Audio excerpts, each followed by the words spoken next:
yo veo una cosa que me causa bienestar, yo tengo una noticia positiva y yo siento como una emoción en el cuerpo.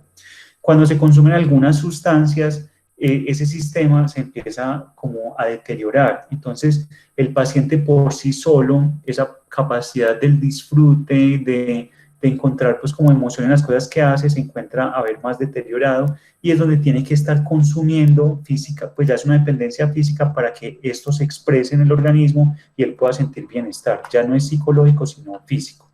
Listo, entonces también se puede medir porque los pacientes van a mantener como un estado, como si fuera un medicamento, como un estado basal en la sangre, si uno lo mide, tiene un nivel de la sustancia, y cuando cae empiezan a experimentar situaciones que son malucas para ellos, entonces hay una dependencia física.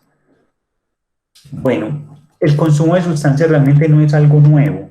Yo les decía ahorita que nosotros ahorita estamos pues como bombardeados por sustancias y pudiéramos mencionar un montón pues de la lista que estábamos creando ahorita y un montón de métodos en los cuales se les da como potenciación a la sustancia para que actúe por más tiempo, para que cause más efectos, pero esto es desde la antigüedad. Pues en las revisiones de la literatura en la antigüedad se veía que el consumo de sustancias se utilizaba entre los rituales como parte de relacionamiento dentro de las tribus, y entonces en literatura pues europea, africana y asiática lo han reportado como manifestaciones culturales, pero no con el rótulo o como lo conocemos ahorita, con el trastorno por uso de sustancias, porque realmente no sé si no, pues esa parte sí no la sé, si es que no estaba pues como diagnosticado o si realmente no se reconocía o si el consumo que ellos tenían al ser un consumo controlado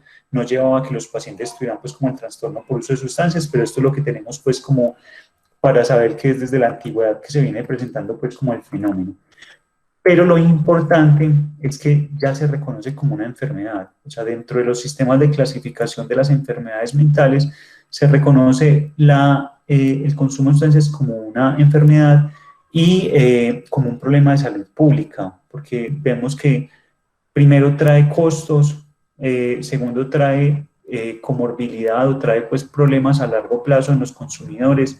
Si yo les decía que un paciente sí o sí o va a ser la disfunción sexual o va a ser el cáncer o va a ser la obstrucción pues de las arterias de miembros inferiores o de las carótidas o va a ser el evento cardiovascular, va a ser el infarto, eso trae finalmente costos y trae también costos en la pérdida de días laborales, entonces eso es un problema realmente de salud pública.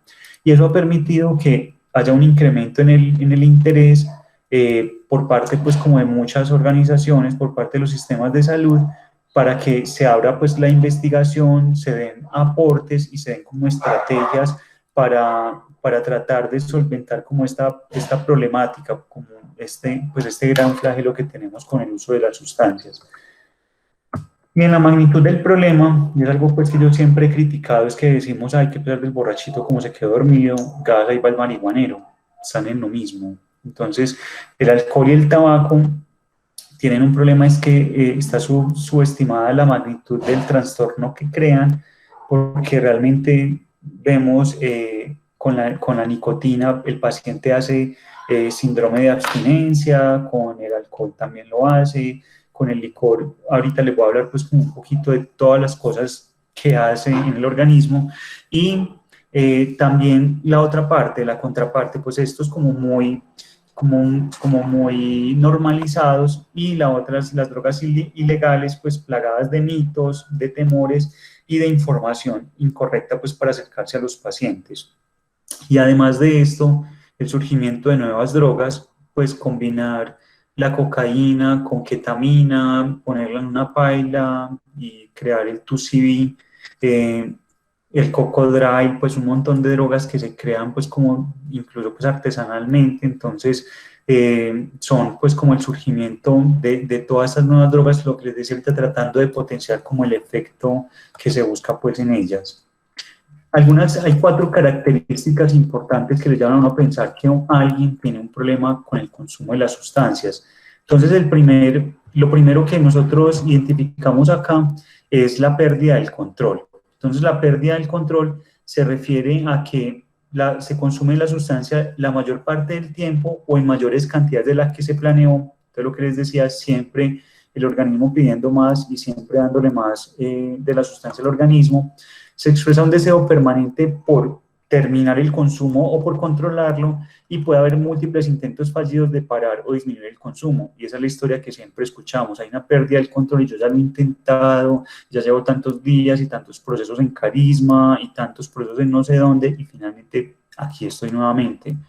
El sujeto pasa grandes periodos de tiempo obteniendo la sustancia, usándola o recuperándose de sus efectos, lo que les decía, pasan la mayoría del tiempo trabados o pasan mucho tiempo consiguiendo, pues pidiendo la plata en una esquina para poder comprarla o trabajando para poder comprarla, y después de eso la resaca, se emborrachan todo el fin de semana, resaca hasta el miércoles y vuelven y empatan. Yo no sé cómo viven, pero realmente no sé la parte económica, pero hemos escuchado muchos casos así: 4 días pues de fiesta y 2 días recuperándose y vuelve y empata. Y se experimenta el craving, que es lo que les decía ahorita, que es ese deseo intenso o ansiedad por la droga en ciertos momentos, pues en cualquier momento, pero en algunos en especial con disparadores ambientales, pues con el estrés, con la carga social, pues con cualquier cosa se puede pues como disparar, pero recordemos que ese craving es buscando aliviar los efectos negativos de no consumir la sustancia o buscando los efectos, entre comillas, placenteros que produce la sustancia. Lo otro, que ya tenemos la pérdida del control, otro es el deterioro social. Entonces, uno evalúa a los pacientes y claro, el paciente inicialmente se tomaba los chorritos, pero cumplía en la casa, ahorita ya no. Ahorita la mayor, pues lleno de deudas, ya empeñó el carro, ya la casa está hipotecada y falta la comida en la casa, y es porque este muchacho se debe pues como todo en licor. Entonces hay un incumplimiento en las obligaciones. Se continúa con el consumo a pesar de los problemas persistentes o recurrentes, bien sean sociales o interpersonales, problemas con el jefe, problemas con la esposa, problemas con la mamá, que son causados o que son aumentados por el consumo de esa sustancia, y se han suspendido o reducido actividades importantes sociales y ocupacionales. Dejó de ir a las reuniones, dejó de ir al club de billar que iba pues siempre a jugar, dejó de hacer deporte, dejó de hacer las cosas que lo hacían sentir vivo por estar pues como pendiente pues de la sustancia. El uso riesgoso, que es la tercera característica, nos dice que hay un consumo de la sustancia en situaciones en las que es físicamente de alto riesgo. Y yo le pondría no solamente físicamente, sino también emocionalmente, mentalmente, y es lo que les decía ahorita, que siempre estamos como en un consumo riesgoso, en una situación, en actitud de riesgo al consumir pues la sustancia, y este individuo pues justamente por eso, por este comportamiento riesgoso, continúa con el consumo de la sustancia a pesar de que sabe que esto le puede traer problemas físicos o psicológicos que probablemente van a ser pues como va a ser la sustancia la que va a desencadenar todo esto, y es incapaz de estar abstemio o de estar abstinente a pesar de que sabe el peligro que está corriendo. Y la última característica son los cambios físicos relacionados, y es justamente eso, o sea, que yo ya sea tolerante y que se trague una botella, que perdón la palabra tragar, pero que se tome una botella de aguardiente y no le haga ni cosquillas. Entonces eso me dice a mí que ya tolera más de lo que realmente cualquier persona toleraría, pues ve este tan berraco para beber, no, realmente qué problema hay, porque ya aumentó su umbral para empezar a tener efectos. Entonces esos pacientes ya van a aumentar la dosis para obtener ese mismo efecto que obtenían antes con la dosis pues que habitualmente cualquiera lo obtendría. Y la abstinencia, como les decía ahorita, pues que es los cambios físicos relacionados, es justamente que el paciente deje de consumir y le empiece taquicardia, sudoración, mareos, que pueda convulsionar, que pueda tener pues como golpes de calor, que pueda requerir una UCI, pues debido pues como al síndrome que le produce la parada del consumo de la sustancia. Vamos a empezar con un viejo conocido, esto es el licor. Entonces miren que no estamos hablando pues como de algo muy esotérico, de algo que nadie conoce, pues que sea tan raro, sino que lo conocemos. Entonces miren lo que pasa acá. Cuando esta alcoholemia se mide de acuerdo al volumen, pues a qué tanto me estoy tomando y de qué concentración del alcohol. Ustedes ven que la cerveza viene, yo no sé bien, pero creo que 4%, otras al 9%, unos licores traen 25% de alcohol. Bueno, entonces de acuerdo a la cantidad que me esté tomando y al grado de alcohol que tenga, pues vamos a tener unos porcentajes pues como de alcohol. Entonces cuando tengo una alcoholemia, que sería un licor medio en la sangre, entre 20 y 30 miligramos por ciento, estos pacientes tienen euforia, incoordinación motora leve a moderada, aliento alcohólico y los ojos pueden empezar como a bailarles, que es lo que se llama el nistagmus, que en el tiempo crónico pues no va a tener mucho efecto y esto sería considerado lo que se ve como en la guía colombiana como un primer grado de alcoholismo. Entonces, cuando está entre el 40 y 99%, pues ya hay confusión, desinhibición emocional, el nistagmus horizontal, que es el movimiento de los ojos para los lados, hiperreflexia, y es que incluso uno los medio los asusta y saltan como un gato, hipoestesia, como si tuvieran una anestesia y no sienten como el dolor y por eso se caen y como que siguen, pues uno lo ve con la cabeza abierta y sigue tomando, pues como que no le pasa nada. Ataxia moderada, que es la dificultad para coordinar el movimiento, entonces uno lo ve yéndose para los lados, y la dificultad pues para la unipedestación, que es lo que uno le ve del primer grado. Haga el 4, está en unipedestación porque está parado solo en un pie, entonces no es capaz, entonces hay dificultad para esto. Cuando se va subiendo los niveles del licor, vamos a saltarnos acá, entonces miren que, pues pasemos por acá, entre 100 y 149 hay euforia y coordinación motora. Entre 150, y sería un segundo grado, entre 150 y 299 hay cambios comportamentales y agresividad. Ya sería un tercer grado, y cuando el paciente tiene mayor a 300 miligramos por ciento de licor en la sangre, entonces hay depresión neurológica severa.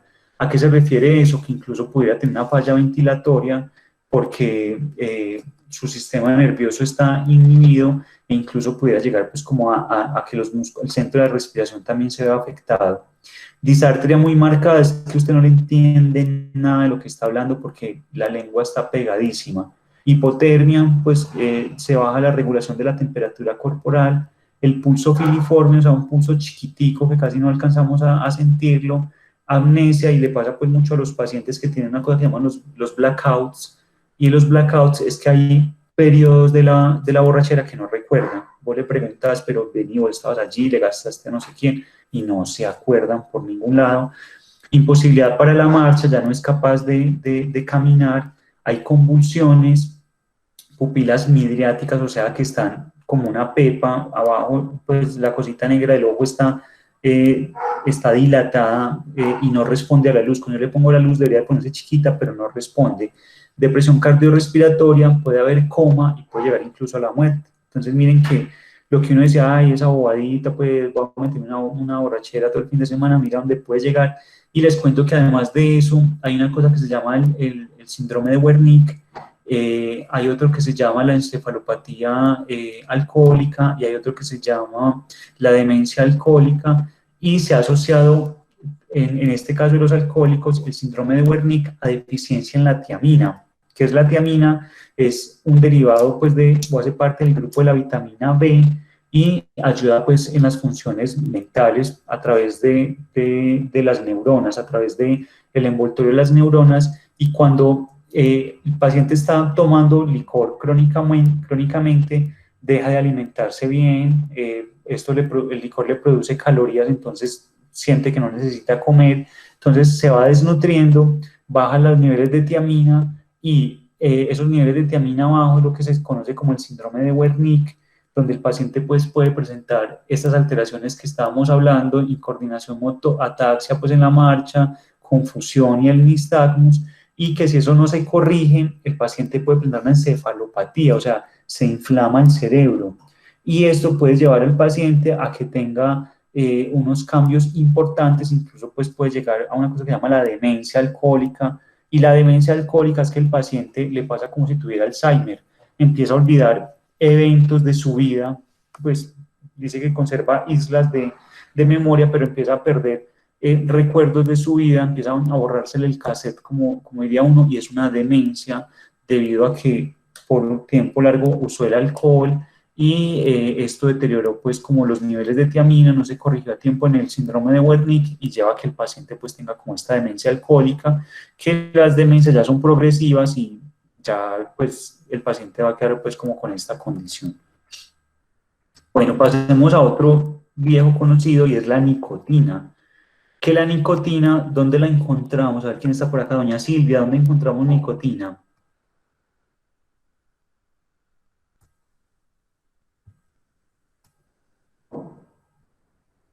Como me estaba preguntando a mí, qué pena. Sí, doña Silvia, ¿dónde, Ay, dónde? muchas gracias. Ay, pues que yo sepa, en el cigarrillo. Perfecto. Entonces, Más. muchas gracias. La nicotina Sí. es uno de los problemas que trae pues el cigarrillo y es uno, porque realmente son varios, pues, pero solamente aquí vamos a hablar de la nicotina, pero es uno de ellos porque realmente es el que genera la adicción. O sea, uno no se vuelve adicto a otros hidrocarburos, a otras cochinadas que tienen el cigarrillo, pero sí a la nicotina. Entonces, la nicotina eh, tiene una cosa pues importante, es que llega al alvéolo. El alvéolo es la parte final del tracto respiratorio, o sea, empieza en la nariz, la tráquea, llegan los bronquios grandes y se va yendo más chiquitico hasta que llega al alvéolo, que en el alvéolo es donde se hace el intercambio gaseoso, donde yo cambio el dióxido de carbono que tengo en la sangre por oxígeno que tomo del ambiente. Entonces la nicotina llega al alvéolo en forma de pequeñas goticas y de allí pasa a la sangre y en 7 segundos llega al cerebro. Entonces cada que yo estoy consumiendo cigarrillo, pues siempre estoy llevando nicotina al cerebro. El cigarrillo contiene normalmente entre 0,1 y 2,4 miligramos de nicotina, del cual se absorbe el 15% total, o sea que si estoy con 2,4 miligramos, aproximadamente estoy absorbiendo 0,2 a 0,3 miligramos pues, de la nicotina. Dura entre 1 y 2 horas en la sangre, mientras que los metabolitos, que el metabolito son derivados de la nicotina, pueden durar entre 16 y 20 horas y es lo que uno generalmente rastrea pues cuando va a mirar si alguien no ha consumido en varios días, pues ahí están los metabolitos activos todavía.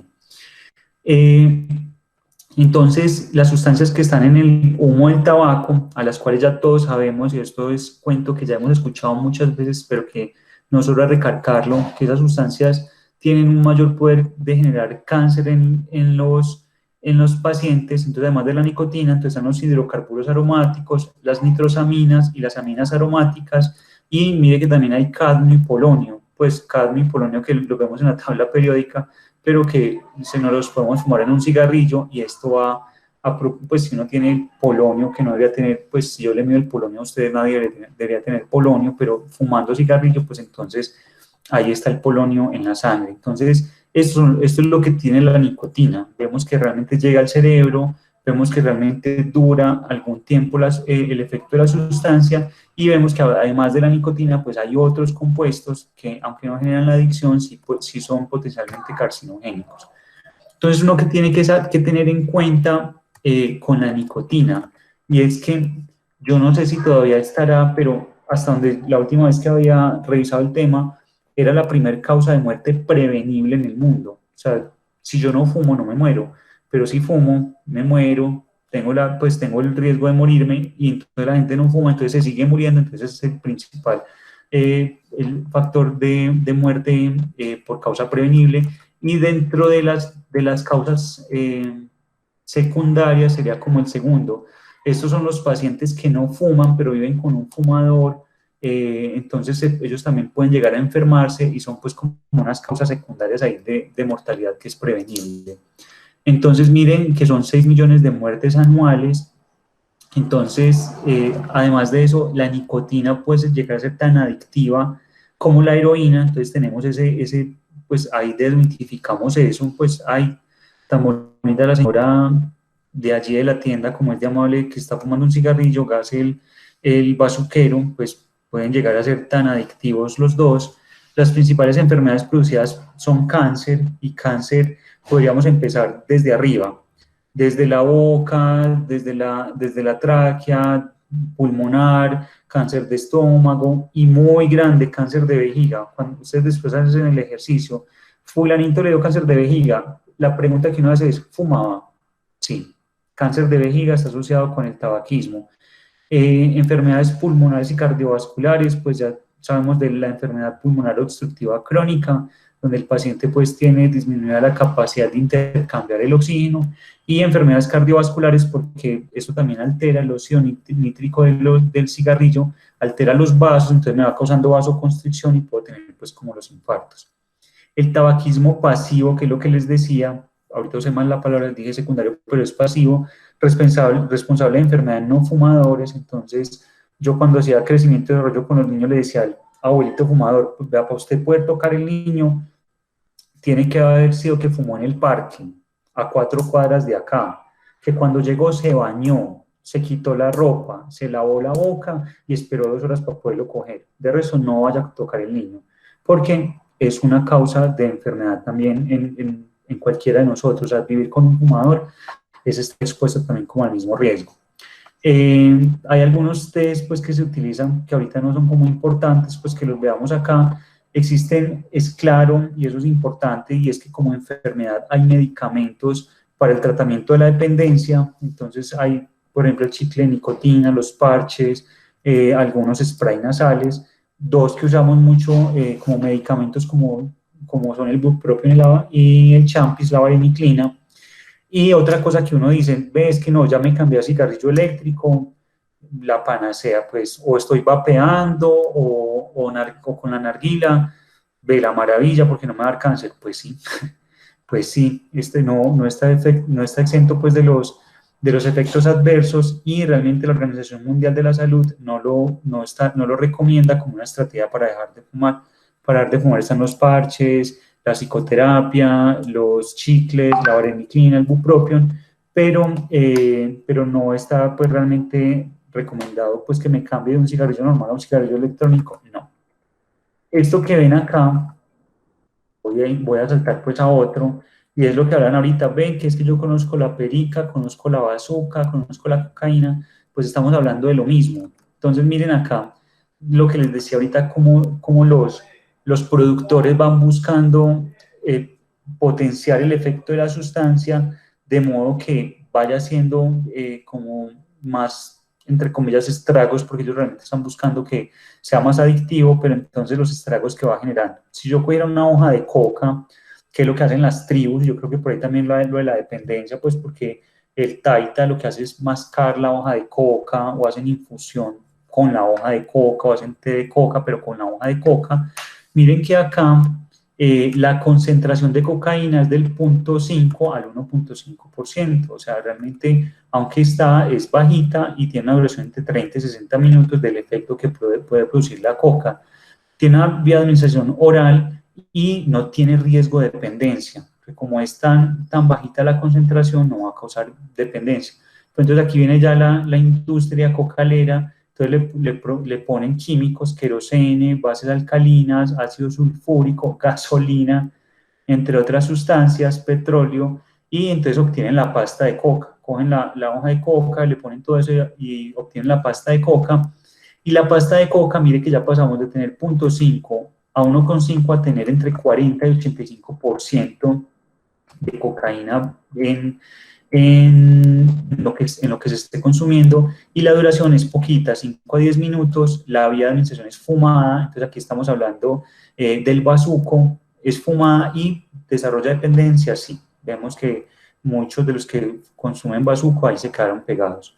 A esa pasta de coca, que es el bazuco, le añaden ácido clorhídrico o acetona que es otro químico, entonces se obtiene el clorhidrato de cocaína. El clorhidrato de cocaína tiene una concentración entre el 2 y 75%, un efecto que dura entre 30 a 60 minutos, esnifada, se refiere a inhalada pues a través de las fosas nasales, esnifada, y puede durar entre 10 y 20 minutos porque también ese clorhidrato de cocaína se lo pueden inyectar. Entonces la vía de administración puede ser esnifada, pues que es lo que ustedes ven con el perico, pues que hacen las líneas y no sé qué, y se la huelen. Endovenosa, que es a través pues de aplicársela pues directamente a la sangre, tiene un riesgo de dependencia a corto plazo, la intravenosa, y a medio plazo la que es SNIFA, entonces va a generar dependencia. Y la otra es la cocaína base, que es lo que se conoce como el crack, y el crack es cuando a este clorhidrato de cocaína se le puso éter, calor, carbonato ácido de sodio, amoníaco, pues le puso cuanta chicha había por ahí, una concentración del 30 al 80%, duración entre 5 y 10 minutos. Esta es también fumada y desarrollo de dependencia así en el corto plazo. Entonces miren que realmente estamos hablando como de un mismo sujeto con varias máscaras: crack, pasta de coca, base de coca, o bazuco, perico, cocaína. Eso es lo mismo, pues lo mismo, sino que va difiriendo en el, pues como en el proceso químico que se le hace, pero mire que el riesgo de adicción, diferente al de las hojas de coca, en todos está presente. La cocaína tiene pues dentro de muchos efectos que tiene, puede producir, no sé si está acá, puede producir, no está, puede producir pues, convulsiones, muchas veces se consume con el licor, entonces produce un metabolito que dura mucho tiempo en la sangre, y por eso mucha gente consume cocaína con licor, justamente para aumentar como el tiempo de la sustancia en la sangre. Creo que se llama no me acuerdo, pero es un metabolito activo que es la combinación del licor y la cocaína. Cocaetino, no recuerdo. Y en todo caso se produce más tiempo y puede pues tener como el efecto de las dos sustancias, del licor y de la cocaína. Pero entonces, claro, te puede dar, hay muchos pacientes que llegan al servicio de urgencias como: me estoy muriendo, pues, y tiene el cuadro, vos lo ves y está infartado, porque claro, está haciendo isquemia, está haciendo un proceso isquémico por la vasoconstricción que produce la cocaína, y puede presentar, de hecho, el infarto cardíaco, infartos renales, oculares, cerebrales y digestivos, pues la isquemia mesentérica. Otras complicaciones que puede tener son miocarditis, entonces inflamación del corazón, miocardiopatía, enfermedad del corazón, endocarditis, que es inflamación de la capa que recubre pues, el corazón, y ruptura y disección de grandes vasos como la aorta. Pasemos a otro que también es muy conocido, ahorita lo estaba mencionando, que es el cannabis.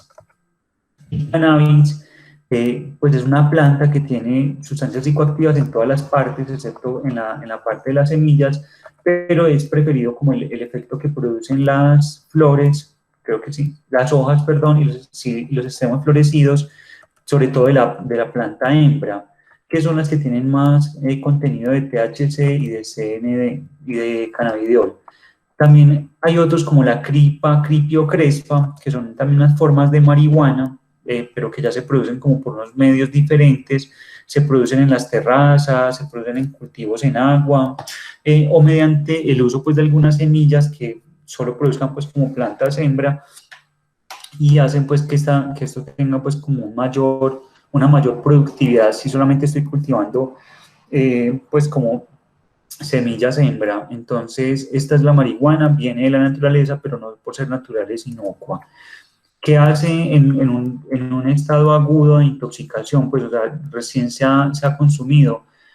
Puede producir deterioro de la memoria a corto plazo, deterioro de la atención, el juicio y otras funciones cognitivas, perdón. Por eso pueden cometer actos delictivos en medio de una traba, porque el juicio está comprometido. Si yo tengo el juicio comprometido, pues actúo sin saber pues lo que estoy haciendo.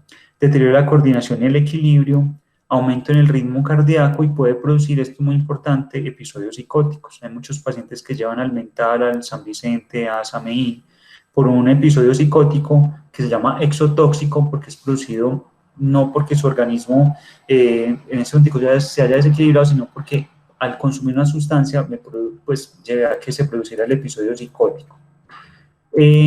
Otros efectos que son persistentes, pues que duran más del periodo de intoxicación y no siempre son permanentes, entonces hay deterioro en la memoria y las habilidades para el aprendizaje, hay alteraciones en el sueño, y a largo plazo, que son los efectos acumulativos del abuso crónico, puede llevar a la adicción, que ya lo habíamos dicho, aumenta el riesgo de enfermedades pulmonares como la bronquitis, aumento del riesgo de esquizofrenia. Yo le quitaría en personas susceptibles, sino aumento del riesgo de enfermedad mental, en este caso esquizofrenia, Aumentar el riesgo de otras enfermedades mentales como ansiedad, depresión y un síndrome amotivacional donde pues me da lo mismo 20 que 80, entonces puede ser producido por el uso crónico del cannabis. Acá hay otro que antes de la pandemia, yo creo que si ahorita pues como que alguien hiciera un estudio, veríamos que esto no ha cambiado, y es que en Estados Unidos, no sé si ustedes alcanzaron a escuchar que había una crisis por el consumo de opioides, porque a todos los pacientes para dolor, para el sueño, para modular algunos dolores osteomusculares les mandaban opioides como morfina, como tramadol, como hidromorfona, eh, pues son los que me acuerdo en este momentico. Entonces, estos opiáceos pues tienen algunos efectos que son, uno, llegan a ser adictivos, entonces los pacientes desarrollan adicción a los opiáceos, y además por sí solos tienen pues algunos efectos cardiovasculares, hematológicos, o sea, en la sangre, en el sistema inmune, en el sistema neurológico, en el sistema gastrointestinal, en los sistemas oculares, el sistema ocular puede producir retinopatía, dermatológicos, por ejemplo, señales de venopunción, escaras, ulceración, edema crónico de manos, urticaria, y algunos síndromes inmunitarios que son causados por los opiáceos. Entonces ahí lo que quise traer por la recomendación, porque uno piensa como no, es que me lo estoy tomando para el dolor y no me genera adicción, no es porque yo lo esté buscando. Lo que están hablando ahorita de las benzodiazepinas, nosotros las usamos para algunos estados ansiosos, para tratar el síndrome de abstinencia, pero realmente en la calle se conoce pues el ribotril o el clonazepam, pues lo venden en el mercado negro buscando el otro efecto, el efecto pues de estar tranquilo, de estar relajado, de estar sonoliento, de que no me importe nada, pero con el potencial riesgo de adicción y que vengan pues como todos los efectos derivados pues de esa sustancia. Entonces, aunque es un medicamento, lo mismo que la marihuana es una planta, el consumo de ellos sin una prescripción médica, sin una vigilancia, porque obviamente yo le pongo a un paciente clonazepam y sale la hospitalización sin él, porque yo no le puedo dejar ahí a la mano algo con lo que potencialmente pueda desarrollar una adicción. Ya para ir cerrando, entonces, ¿qué nos tiene que quedar claro con respecto a la enfermedad mental? Que era una pregunta con la que yo les abrí ahorita. Entonces, disparador de enfermedad mental, perpetuador, que yo tengo una enfermedad mental, estoy adherente a la medicación, pero sigo consumiendo, la enfermedad no va a tener cuándo remitir, el medicamento no va a tener cuándo mejorar, entonces se convierte en perpetuador de que el paciente no mejore. Aparte me lleva a que se presente en crisis, o sea, que el paciente que venía estable, pues míralo como viene juicioso, como viene bien, consume y lo hospitalizaron otra vez, porque consumió y otra vez se psicotizó, otra vez hizo un episodio maníaco, otra vez está deprimido, otra vez intentó suicidar. Entonces también es un disparador de crisis. A largo tiempo causa un deterioro cognitivo, y uno pudiera pues a los pacientes consumidores crónicos hacerles una tomografía y les podría demostrar cómo su cerebro está más pequeño comparado con alguien de su misma edad. Y la prueba incluso la tenemos, la cocaína esnifada entra por vía nasal y entra a unas terminales nerviosas que se encuentran acá en esta zona de la cabeza, y hacen contacto directo con las neuronas, entonces matan neuronas. Entonces, por eso es que nosotros vemos que los pacientes que tienen trastorno por uso de cocaína en forma de bazuco, ya no les importa cómo se ven. Pueden dormir en la acera, poposear al lado de un poste, estar sin bañarse tantos días, estar mugrientos, sin zapatos, y no les importa, porque esta parte de acá se llama corteza prefrontal y me dice a mí cómo estoy vestido, esto no se puede hacer, eso está mal hecho, eso está bien hecho, esto tiene consecuencias. Si yo tengo esa parte muerta, entonces ahí viene, ya está deteriorada, el deterioro cognitivo ya está, entonces no me importa cómo me veo. O sea que la prueba la tenemos ahí en la puerta pues de la casa. Lleva a que normalmente se tengan que estar ajustando la medicación porque está con dosis buenas de medicamento y nada que se mejora su enfermedad mental, y es justamente porque puede estar dado por el consumo de la sustancia. Lleva a que el paciente tenga incumplimiento de tratamiento porque lo hemos visto. Entonces, hoy no voy a tomarme la pastilla porque voy a tomar licor. hoy no voy a tomarme la pastilla porque es que todo el fin de semana voy a salir. Entonces lleva a que se haya incumplimiento en los tratamientos y es muy importante en la enfermedad mental que lo reconozcamos no como algo que me avergüenza, como algo que es punitivo, pues que me causa culpa, porque yo sé que nadie se va a meter a consumir sustancias sabiendo el daño que va a hacer, sino que ya una vez ahí fue que se empezó a dar cuenta que esto sí hace daño. Entonces, reconocer que hay una enfermedad y que realmente se necesita un tratamiento y que se puede pues como brindar. Y lo otro es que quería pues también aprovechar porque entonces uno dice, ¿qué hacemos? Y realmente tenemos cosas que hacer con los hermanos pequeños, con los sobrinos, con los primos, con la otra familia. Es la prevención universal, el sano uso del tiempo libre, hablar directamente de que esto existe, de que esto es una realidad, de que se está llevando gente, fomentar pues como el aprovechamiento del tiempo libre, la participación en grupos sociales como esos factores de protección para no caer pues como en la sustancia.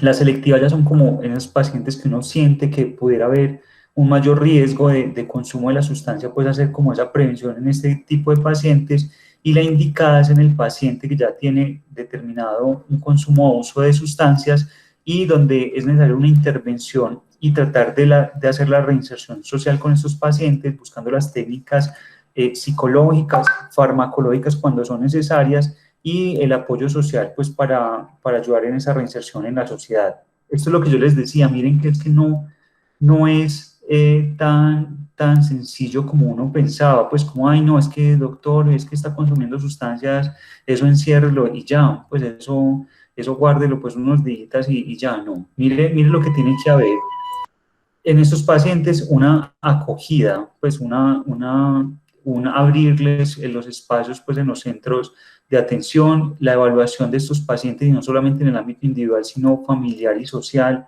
la evaluación psicopatológica, es además de la enfermedad, del trastorno por uso de sustancias, si tiene otra enfermedad, ya sería un diagnóstico dual, de lo que habló el profe Julio cuando estuvo el aniversario de los 3 años del derecho de los pacientes con esquizofrenia, hacer un diagnóstico diferencial de que no sea otra cosa, la evaluación toxicológica, el estado, en qué momento está el paciente, está intoxicado, está en una fase de deshabituación, está en una fase de mantenimiento, hacer una evaluación motivacional, por qué estás acá, la familia, qué es lo que quiero, y vos qué es lo que querés, cómo es que vamos a hacer esto, y empezar ahí con unas fases, porque los pacientes no entran de una como ya voy a cambiar, sino que hay una fase precontemplativa, donde el paciente dice, ¿será que sí? ¿Será que eso sí es verdad? ¿Será que empiezo a cambiar? Esto sí me está haciendo daño. Entonces, en esa precontemplación hay psicoeducación donde se les está informando de qué es lo que pasa, de los efectos que puede traer. Hay motivación, pues tratando de generar alternativas para empezar, pues como la parte, pues pasar de esa parte precontemplativa de yo lo estoy soñando a la contemplativa de cómo realmente lo voy a hacer. Entonces, en la psicoeducación ya se involucra el paciente y la familia, se busca la información de los recursos de la intervención, se hace una concienciación y es buscando pues como la motivación, pues dando información para buscar la motivación.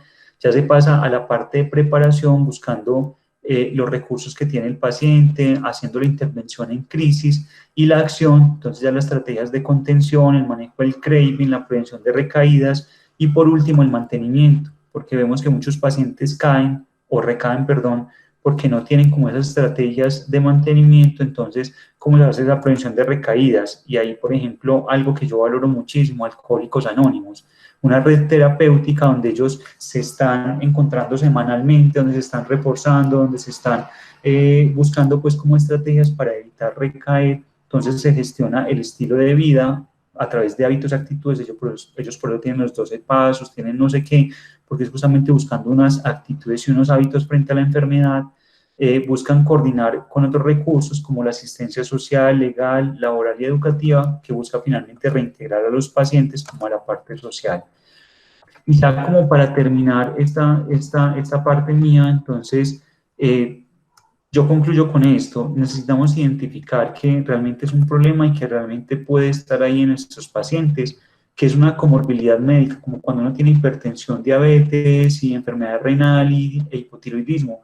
Uno puede tener esquizofrenia y trastorno por uso de sustancias, marihuana, alcohol, cocaína, lo que sea, entonces es una comorbilidad médica que necesita tratamiento. Y por último, pues que trabajemos realmente como en esta parte de prevención con los familiares, que les comuniquemos que esto existe, que estemos haciendo como la psicoeducación nosotros de lo que aprendemos pues con estos espacios, para que realmente esto no se nos siga convirtiendo como en el flagelo que ya hasta ahora es. Esto es lo que les traía para el día de hoy, entonces agradezco la atención y quedo atento a comentarios, dudas, sugerencias. Yo no tengo sino que decirle que es súper interesante. Muchas gracias. Pues no, se queda uno como que hay mucha cosa. Entonces, muchas gracias. Sí, gracias doña Josefina, y por allá hay una flauta traversa de fondo. Por eso es que estoy cerrando porque están ensayando, entonces, pues, mejor dicho. Pero súper bien la flauta. Ah, bueno, por acá, doña Silvia. Doctor, buenas tardes.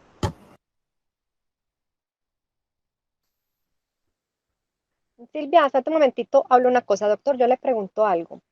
Una persona que tiene problemas de alcoholismo, drogadicción y no quiere tratamiento, ¿la familia qué puede hacer ahí? O sea, ¿obligarlo o simplemente si la persona se niega a recibir el tratamiento, dejarlo que se siga deteriorando?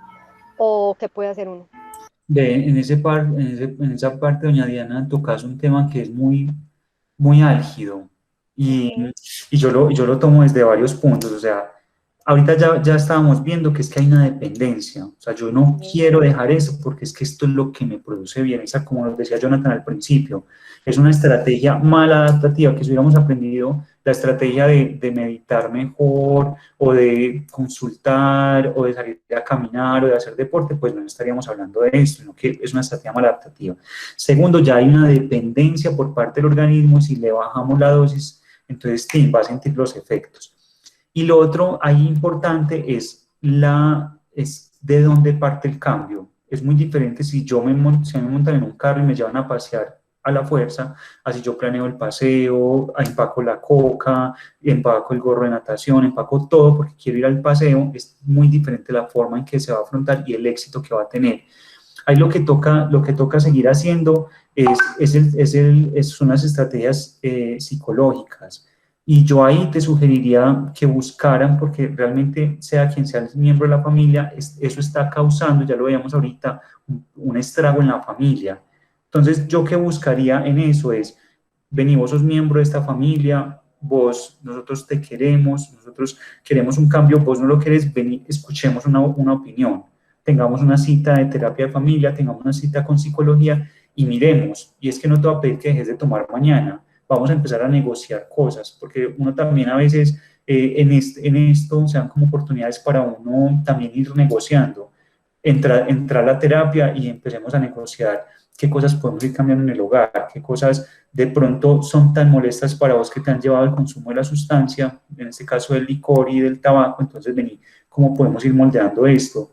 Contarle, por ejemplo, que no lo haga por el corazón, que lo haga por el pene, porque si no cree que el corazón se le va a parar, el pene sí no se le va a volver a parar debido a los problemas de vasoconstricción que genera el cigarrillo. Entonces cuando uno se acerca, y eso no es en la primera, pues en la primera no, a veces ni siquiera va a pasar, pero en la medida en que uno se acerque a la información y se acerque a las personas que la tienen y se acerque a estos grupos de ayuda, es que uno va a empezar como a que algo le empiece a calar, a que algo por ahí, y van a ser las estrategias. Y por eso digo muy importante el apoyo psicoterapéutico, porque nosotros nos valemos de algunas estrategias para empezar a meternos por algún lado. Lo que hablábamos ahí, por ejemplo, de entrevista motivacional, es una estrategia justamente de psicología donde se busca con el paciente una pregunta tan sencilla: imagínate vos en 5 años consumiendo, ahora imagínate vos en 5 años sin consumir, ¿cómo te ves? ¿Qué estrategias te pensás que estás haciendo? ¿Qué cosas han cambiado? ¿Qué cosas siguen igual? ¿Qué cosas vos pensás que favorecieron el que ahorita a los 5 años ya no estés consumiendo? Entonces, todo ese tipo de estrategias se trabajan en psicoterapia, con terapia de familia, o con psicología, pues, no propiamente de familia, sino con un psicólogo, y sería pues como una buena alternativa para empezar. Pero que obligarlo, que no sé qué, eso generalmente termina siendo contraproducente. Estoy enfermo y me van a obligar a que me cure. No, estás enfermo y te voy a sensibilizar para que lo hagas. Perdón, no, o sea, yo lo digo es por una familia amiga que tiene ese problema y lo necesita. Pues yo les puse mi caso, y yo a Jonathan sí lo obligué, o sea, obligado, porque si fuera por él no hubiera cambiado, o sea, yo lo llevé cabeza ya al centro de rehabilitación, amarrado, quiero o no quiero, hermano, aquí se queda. Fueron, o sea, han sido 10 años que han sido, pero este es el momento, yo que yo estoy recogiendo los frutos, o sea, hasta el momento llevamos 1 año y medio que voy perfecto, y no me arrepiento de haberlo obligado. Yo digo, si no hubiera sido yo que soy la mamá, entonces ¿quién va a ayudar a este muchacho, cierto? Súper. Entonces yo, o sea, entonces la otra familia que tengo que es amiga me dice, no, es como lo obligan, obligándolo. Yo, si usted quiere ver su familiar bien, lo obligan, así como yo hice con el mío, pero bueno, cada quien piensa diferente, ¿cierto? Pero ese es el Ajá. ejemplo. Le pregunta yo, ¿qué más pueden hacer? Yo a Sí, Jonathan siempre buscó un centro de rehabilitación donde fuera en contra de su voluntad y allá lo llevaban y allá no se podía ir hasta que yo no fuera por él. Entonces, sí, son pero diferentes sí, o sea, casos. eso tiene muchas aristas y qué chévere que con Jonathan funcionó, pero eso tiene muchos lados por donde uno pegarse, O por eso te sea, está digo, funcionando hasta el momento y como le va a digo, yo trato funcionar. de vivir el ahora y el momento. Optimismo, No, optimismo. yo soy muy optimista, pero digo que uno tiene que disfrutar el momento, ¿cierto? No estoy Ajá. pensando en que él va a recaer y que no, pero hasta el momento le digo, estoy recogiendo los frutos que fueron, que yo lloré estos 10 años parejo, pues porque yo me sentía tan frustrada como, pero ahora No, estoy feliz, me siento muy y él contenta. y él está súper bien. Por ahí no lo saludas, porfa, y qué bueno que ya nos enteramos que está yendo solito a hacer algunas compras, algunas cosas, nos No, lo saludas, doctor, porfa. empezó a estudiar, entonces lo dejé allá solo y volvió solo a la casa. Súper, no, felicítalo y lo saludas de nuestra parte, porfa. Bueno, doctor, muchas gracias. Levantó la Bueno, mano Jonathan Gómez. pero primero estaba Silvia por aquí adelantado la mano, no sé si de pronto vas a preguntar Ay, si te- no, primero que hable Jonathan y yo ya hablo después. Perfecto. Gracias. Buenas tardes, muchas gracias. La Hola, pregunta, Jonathan. hola, la pregunta mía es, por decir, alguien que ya un tiempo consumiendo, un periodo por ahí de 3, 4 años, Ujú, tuvo un episodio y digamos un episodio de como esquizofrenia, de sentir ujú. que lo perseguían y dejó abruptamente de consumir y no se hizo un proceso psiquiátrico ni un proceso así como de como para rehabilitar la contaminación del cuerpo, eh, y él se siente, digamos, dependencia o se siente a veces ganas de consumir, pero no se consume. ¿Es bueno ir a un centro y tratarse o tratar como la forma para no volver a decaer? Perfecto. Jonathan, vos haces una pregunta muy interesante. Lo primero es que uno puede tener un episodio psicótico, como lo decía ahorita, por el uso de la sustancia.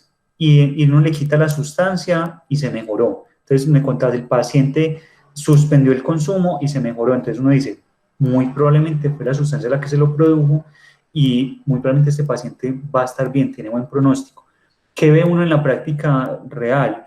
Que el paciente hizo ese primer episodio psicótico, no volvió a consumir. Por dar los 3 años, como, ay, qué ganita volver a consumir, consume otro episodio psicótico. Consume por los 2 años otro episodio psicótico. Y después, ¿qué pasa? No, yo no volveré a consumir y empiezan a aparecer los episodios psicóticos solos. Ya se empiezan a disparar sin la necesidad de la sustancia. Entonces, ahí, por ejemplo, en ese caso, uno, pues, por el paciente que le pasó eso y dejó de consumir, súper. Y lo segundo es que yo, como enfermedad, yo no me levanto hoy diciendo, uy, tan bueno este día yo voy a dejar de ser diabético, tan bueno hoy voy a dejar de tener cáncer de cualquier cosa, hoy voy a dejar de ser hipertiroideo. Yo no tengo esa capacidad. De la misma manera, yo tengo que concebir la enfermedad mental, y en este caso el trastorno por uso de sustancias, como una enfermedad. Entonces no es, y por eso yo lo desestigmatizo, no es como, no, échele ganas, usted es capaz, no, pero es que usted es que es bobo, pero es que usted qué hace, no. Entonces, de la misma manera, yo te digo, a mí me parece interesante que si todavía hay un deseo por el consumo, hay que buscar las estrategias y los recursos psicoterapéuticos. No es un medicamento, porque yo no me gano nada con ponerte un medicamento para que no consumas, sino psicoterapéuticamente cuáles son, cómo vamos a cambiar ese chip, esa mirada de que ya no es lo que la sustancia me produce, lo que me está llevando a consumir, sino que ya es lo que la sustancia me puede llegar a producir, lo que a mí me limita y lo que me dice, puede que eso se sienta chévere, pues que yo en ninguna parte de la charla dije que sí o que no, porque yo realmente no sé, dice la gente que sí, yo nunca les dije eso, yo lo que les estoy diciendo es, mire esta otra cara de la moneda, y esta otra cara dice que causa muchos problemas, entonces esas estrategias desde la psicoterapia se pueden trabajar. Entonces yo recomendaría que para ese paciente estar en seguimiento con el psiquiatra cada 6 meses, cada año, inclusive pues para estar revisando que no hayan apariciones de síntomas, que no haya nada diferente, y con psicología estar haciendo un acompañamiento para uno ir buscando estrategias, porque nosotros, por eso existe la psicología, nosotros a veces nos ahogamos en un vaso de agua, o a veces incluso tenemos unos recursos que no sabemos de dónde sacamos y salimos de una tormenta solitos, pero la idea con psicología es empezar a moldear, a modular algunos recursos psíquicos que tenemos o empezar a como adquirir otros que todavía no hemos desarrollado muy bien para con esos recursos hacer frente a las adversidades que nos traiga la vida. Muchas gracias. No, a vos, Jonathan.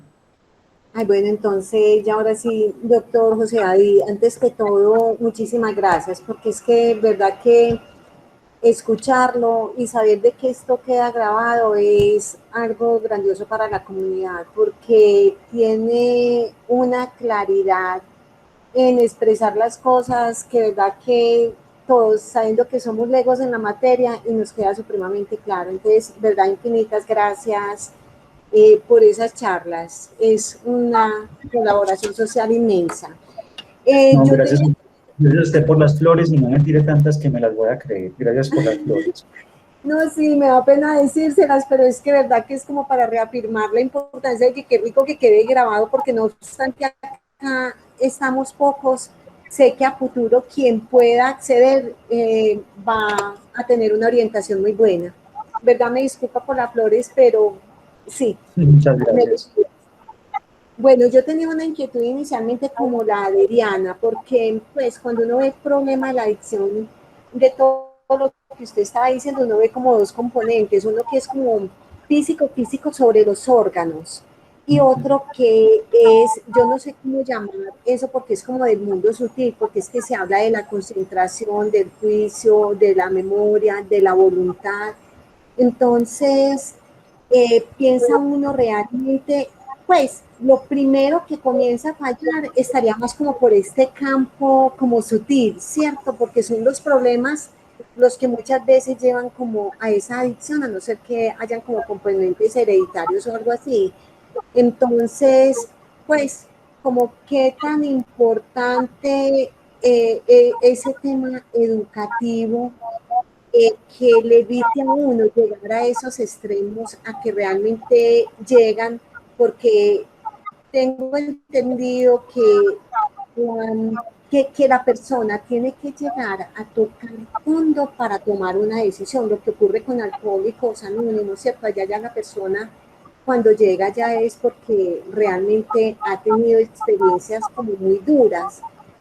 Entonces, como sistema de salud, realmente como qué estamos haciendo nosotros como a manera preventiva para, es que es una pregunta como tan compleja, porque es que uno que no es solamente desde el sistema de salud, sino como sistema educativo, como todo el entorno. Entonces, pero realmente pues piensa uno, me voy como a la parte de Asanante, viendo como todo lo que se ha tenido con la parte terapéutica, artística, que realmente donde eso se aplicara también como a este problema de adicciones también podría evitarse mucho, ¿cierto? Entonces, ahí digo yo, lo que puede ayudar como el arte y el rescate de valores, como muchas otras cosas para realmente evitar que las personas lleguen a tocar fondo, sino que tomen como un sentido de la vida. Entonces, sí, no sé, me fui y no hay como ninguna pregunta aquí, sino como una confusión. Escuchando, veo como dos aristas que hay como que tratar de concluir y que la primera psicológica hay como que tratar de reforzar preliminarmente como sociedad. Bueno, y lo otro es... Yo voy a hacer, hay una pequeña interrupción y yo lo voy a tomar justamente, y lo acabas de decir muy bien, no es una pregunta, sino que es una intervención, y a mí me parece que como reflexión que haces, yo estoy totalmente de acuerdo y me sumo a esa preocupación. Ahí, en alguna parte de la presentación yo les hablaba de las estrategias universales, y es que a nosotros nos da susto y estigmatizamos hablar de ciertos problemas, entre ellos consumo de sustancias. Entonces, dentro de las estrategias universales está esto, el sano uso del tiempo libre. O sea, si yo tengo un hogar donde se favorece el uso del tiempo libre, donde se favorece, donde se habla abiertamente del problema, donde se brinda apoyo, donde se brinda una escucha empática, eso no garantiza que no vayan a consumir, pero al menos como hogar o como sociedad ya estamos haciendo algo. Listo. Lo otro, lo que nos seguimos pegando es justamente de lo que estabas diciendo. Si uno espera a que el gobierno, a que la EPS, a que el hospital haga esto, pues sí lo harán. Pero entonces mira que a través de las redes de usuarios, por ejemplo, en este caso Asanafe, desde la universidad, desde otros espacios, estamos buscando justamente esto, y nosotros no buscamos, y yo creo que el objetivo ahí final, o el objetivo importante no es que no toquen fondo, sino es que no lleguen, porque es que llegar, y yo creo que por eso existe el dicho de que la curiosidad mató el gato, porque es que llegar implica hasta dónde va a seguir explorando. Entonces es no llegar ahí, pero no a través, y yo creo que también hay un consejo importante, no es a través de la imposición del miedo, o sea, no es téngale miedo a esto, sino tenga la libertad de que usted teniendo la información, de que usted teniendo los puntos de vista, de que usted teniendo los casos, usted tome decisiones. Y que si usted decide que usted quiere experimentar, sepa cuál es el camino que va a recorrer y sepa cómo vamos a negociar como familia, porque esto es algo que nos va a enfermar a todos. Entonces yo creo que también es a través como de estos marcos relacionales con la sustancia, con la familia, con la sociedad, como uno empieza realmente como a construir algunas estrategias diferentes a no solamente lo punitivo, porque si a mí me dicen eso es malo, uno dice, pero qué tan malo será, pero será que sí voy y lo pruebo, pero es que el no se traduce muchas veces en el cerebro de muchas personas como intentar a ver qué es eso. Entonces no es empezar a mostrar todo lo malo, es empezar a generar conciencia, a generar desde el ejemplo, desde las cosas que pasan, desde el acompañamiento, para que pues en el día que alguien por alguna cosa cayó, pues sea más fácil de rescatarlo, o en el mejor de los casos evitar que alguien caiga por allá en las garras de las sustancias. Ay, muchas gracias, doctor, por haber dado orden a esa cantidad de ideas sueltas. O sea, excelente, excelente la forma como los organizó. Muchas gracias. Le hago una última preguntita para no acaparar el tiempo, y es esas neuronas que se mueren por el tema de las adicciones, esas no se pueden recuperar, esas se recuperan en... No. Ese es el problema de las sustancias, y por eso usted ve que la gente que se va demenciando, si uno les hace una tomografía, va a encontrar también un cerebro que se está achicando, que ya está con menos tamaño, incluso cuando se mueren se pesan y pesan menos, eso no se recupera. Lo que son células cardíacas, células cerebrales, eso no se recupera, y las células cerebrales son las neuronas. Entonces por eso es que uno trata, y ahí va el consejo, de tenerlas siempre activas, que haciendo el sudoku, que haciendo el crucigrama, que haciendo el grupo de no sé dónde, que haciendo deporte, que alimentándose bien, que durmiendo temprano, que no estresándose, porque es preservar neuronas que uno desde los 30 años en adelante empieza a perder neuronas de muchas partes, del riñón, del cerebro, empieza como un decremento paulatino. Entonces uno lo que tiene que hacer es que las que tengan estén funcionando muy bien. Entonces, en este caso, las que se van muriendo y más pues como en esta forma traumática, no se recuperan. Uno puede modular, pues nosotros tenemos la capacidad de ser plásticos, entonces de pasar funciones de un lado a otro, eso sí se puede hacer, pero la neurona que se murió, que en paz descanse, pero no. Gracias, mil gracias.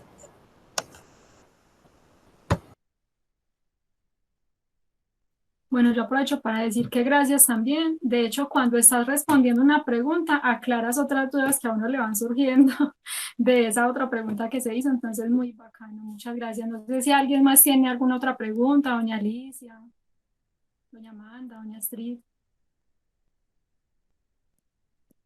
Yo le pregunto al doctor una cosita. Señora. Doctor, por ejemplo, a los que han consumido pues de drogas, sí, y tienen pues la esquizofrenia que les dice que patología dual, ellos siguen siendo la misma enfermedad, que sea una patología dual sabiendo que lleva tiempo sin estar dentro de la droga. Bueno, esa pregunta es interesante y yo la respondería como vimos ahorita dentro del cuadro que les mostraba de cómo se tratan y viste que al final decía mantenimiento. Sí, es porque estos pacientes están en un riesgo crónico de recaída. Eso los cuento así como chisme, es porque ellos están en un riesgo crónico de que vuelvan a recaer.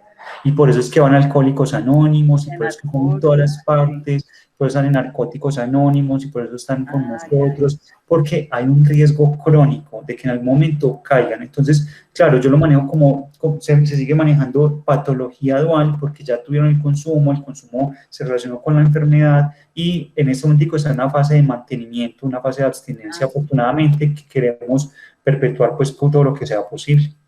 Bueno, y entonces, sí, por eso es que ellos, cuando están en narcóticos, sí, ellos mismos se siguen diciendo, soy adicto, siguen siendo adictos, ellos se convocan adictos, soy adicto, siguen, así que pues pongámosles 10 años sin limpieza, siguen siendo, lo mismo pasa aquí. Bueno, entonces la medicación ¿en qué se basa la medicación para la esquizofrenia? Sabiendo que al principio tenían esa condición y haber sido pues consumidores y sigue la misma condición, eso no varía. Ve, ahí, doña Alicia, acuérdate que ahorita hablamos de dos cosas y por eso es que cada caso es particular y nosotros no hacemos como una receta y arrancamos la vida y se la vamos dando a todo el que llega, sino que evaluamos el caso.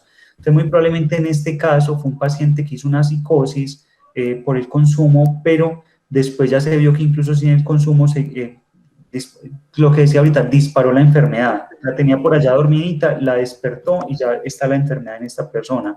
Entonces ya lo que sigue no es medicación para la parte dual, porque en dual nosotros que usamos básicamente, pues de pronto clonidina, ácido valproico, a veces se usa el bupropio, la vareniclina. Realmente el tratamiento dual casi siempre lo haces con psicoterapia. Casi siempre esa parte dual es con psicoterapia y el medicamento que el paciente tiene va a ser para el control de la enfermedad. Bueno, entonces para mí me parece que es muy importante estar paralelo el psiquiatra con la enfermedad de esquizofrenia y el psicólogo con el tratamiento de lo otro, ¿cierto?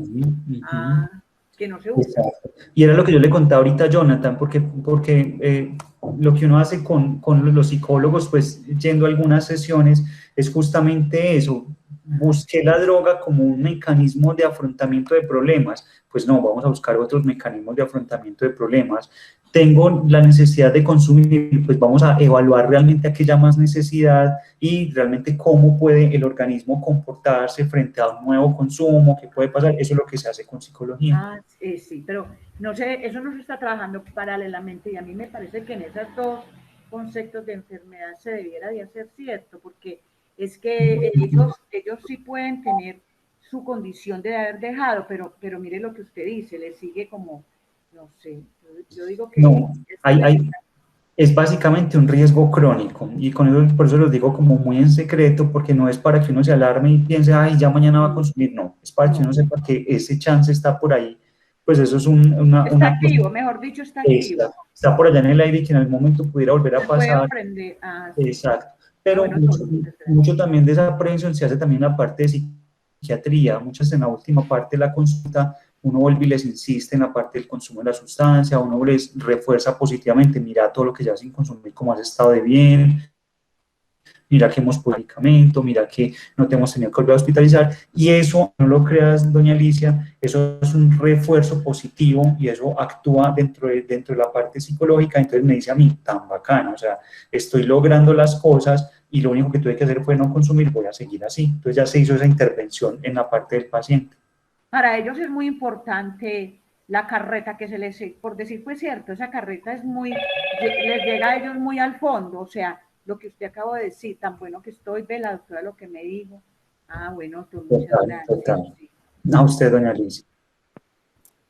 Pero eso que se les dice no es solo carreta, sino como reforzarles esa idea que ya ellos saben que está, porque Sí, ellos pero, saben que sí, sí mejoran, sí, pero mejor. que no se los diga es como aclarar, como Un aliciente, una, un poco más sí. estable esa idea, es. Exacto. Sí, es muy importante. Yo sé, para mí el psicólogo es tan importante y uno aquí no lo tiene tan presente y está difícil una consulta con él. Pues claro que uno haciéndolo particularmente, pues sí las hay, pero está faltando, si quiere que le diga, faltando, no sé, físicamente sí, entre el profesional y el paciente, porque no es lo mismo que usted y yo estamos hablando por aquí que están allá sentados. Entonces, para ellos sí está faltando mucho. Muchas gracias. Bueno, ¿alguien más quiere intervenir, comentar, preguntar? Parece que no. Entonces yo creo que podemos dar por terminada la reunión. Muchísimas gracias otra vez, doctor, de verdad. Mire a ver cuándo vuelve otra vez por aquí. Bueno, no, ahí, gracias a ustedes por la invitación, siempre es un gusto, pues, como lo ponía por aquí Josefina, yo ya me considero uno más de Asanafe y ahí les hago barra, pues, como en todas las cositas, en lo que pueda servirles, pues, por ahí estaré pendiente. Ay, muchísimas gracias. Doctor, muchas gracias, porque Muchísimas muy claro gracias, es doctor José David, y también Luz Yorlari, sí, no, pero es que ella es y a uno todos A. los asistentes. Muchas gracias. Sí. Gracias a todos por asistir y acuérdense que en un mes nos vemos. Yo quería, antes de irnos, preguntarle también al doctor si tiene de pronto alguna tareita en mente. No lo Sí, había preparado. sí, sí, una tareita que yo les quiero dejar es que le comentemos a la familia lo que pasó hoy. O sea, la tarea, y yo quiero que preguntas básicas, yo, Luz, por si las quieres anotar por ahí, Luz Orlari, es, ¿usted piensa que, pues, que es el abuso de sustancias? Eso es una pues, opciones, es una enfermedad, eso es de voluntad, no, eso es porque eso es porque son desadaptados. Entonces, ¿qué piensa la familia de eso? Y segundo, empezarles a contar o hacerles una sensibilización de lo que realmente aprendimos hoy, porque cuando yo le transmito el conocimiento a otro, se me refuerza. Entonces contarles, ve, aprendimos esto, que realmente el alcohol sí causa muchos estragos, no solamente pues físicos, sino también en lo social, en lo familiar, el cigarrillo con todo el montón de enfermedades que tiene, y aprendimos que las sustancias como por ejemplo la marihuana, el bazuco, pues pueden ser disparadores de enfermedad mental y que los pacientes se pueden llegar a enfermar de la mente, de sufrir de depresión, ansiedad, esquizofrenia, trastorno afectivo bipolar por el solo hecho de consumir. Entonces sería mi tarea como divulgarlos y que después nos cuenten dentro de un mes como qué reacción tuvo la familia, qué opiniones les dieron, y eso es chévere pues como para conversar al respecto. Muy bien, muchas gracias. Sí, muy interesante el tema. Mil gracias. A ustedes, entonces que estén muy bien, un abrazo grande y yo voy Muchas a... gracias, igualmente. Muchas gracias. Felicidades, gracias. Muchas gracias. Gracias. Chao. Chao. Feliz tarde, doña Astrid. Tuvo la conexión flojita, pero ahí la vimos todo el tiempo. ¿Sí escuchó todo? Algunas partes sí. Alcancé a tomar unos capturas también. De todas maneras, hoy la falla mía fue no haber puesto a grabar a tiempo. Empecé a grabar cuando ya llevaba como 20 minutos la charla, pero la parte educativa la van a montar. Esa partecita que quedó, que se quede también pues es sustanciosa. Entonces, qué pena. Qué memoria la mía. Pero bueno, ya ni modo. Tranquila. Chao. Chao. Chao, feliz tarde y gracias por estar aquí. Mismo. A ustedes.